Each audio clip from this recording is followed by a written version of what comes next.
my ex-husband is brainwashing my son. Brian is nothing short of evil. He makes it very difficult for my son and I to have a relationship. I wish it was me living with my dad, me seeing you every other weekend. My son believes all the negative things against me. He feels like by loving me, he's betraying his dad. When aren't we angry at each other? The things I do is because I love you and because I'm trying to protect you. What are you protecting? What am I protecting you from? Yes. From your dad. No, you're not. My relationship with my son, it's very strained because I feel like he's angry and hostile towards me. Brian will tell my son things like, your mother abandoned you. Your mother doesn't love you. He has told my son, your mother wanted to abort you when she was pregnant with you. None of that is true. Brian is abusive. When Brian and I were married, we were in an argument and he threw me onto the ground in the kitchen and he just started kicking me in the ribs and pushed me up against the wall. He held the knife to my throat. I had PTSD from all the abuse that I had endured from Brian, and that caused me to make some really bad choices. I did try to commit suicide. Another time that I did have a breakdown, Brian was awarded full custody of my son.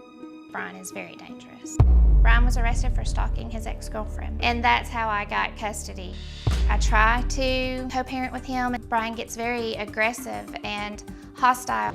Brian is so influential to my son that he could come in at any time and hurt me. There have been 2 times where I woke up with my son just staring right in my face. This is the knife that my son brought back from his dad's house. My son's bigger than me. I am concerned that Brian might get mad at me and then tell my son to sneak in on your mom while she's asleep and kill her. Well, Brian says he doesn't need to brainwash their son because the boy can see for himself that his mother is a vindictive, unstable liar who, according to Brian, has overdosed 5 times. I'm not brainwashing my son at all. He's 14 years old. He's very smart. He sees what's happening. He knows what's going on. Do I want to live with my dad? Yes. I don't bash his mom, but I'm not going to make him think that she's the good fairy, even though in my opinion she may be the wicked witch, but I'm not going to tell him that. I had full custody of my son from the time he was 2 until he was almost 12. And due to some underhanded conniving, she got custody. I don't believe Elizabeth is stable at all. Elizabeth overdosed.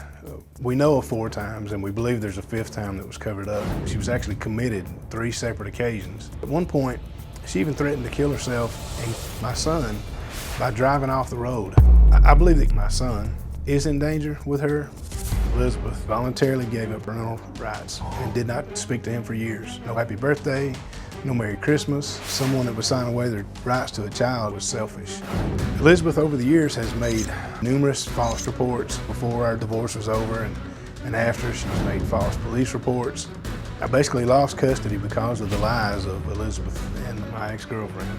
I want to live with my dad. You sent him in jail for another reason. Now my son lives with Elizabeth and her current husband, which he's not happy there at all. When I have to take Kim back to his mother's house, it's a chore. It's time to go, buddy. No! You gotta go back to your mom. I don't want to go! My son's relationship with his mom is very strained. They don't get along very well. I don't believe that Elizabeth has the motherly qualities that most women have. I'm one of millions of fathers that is fighting an uphill battle to get custody of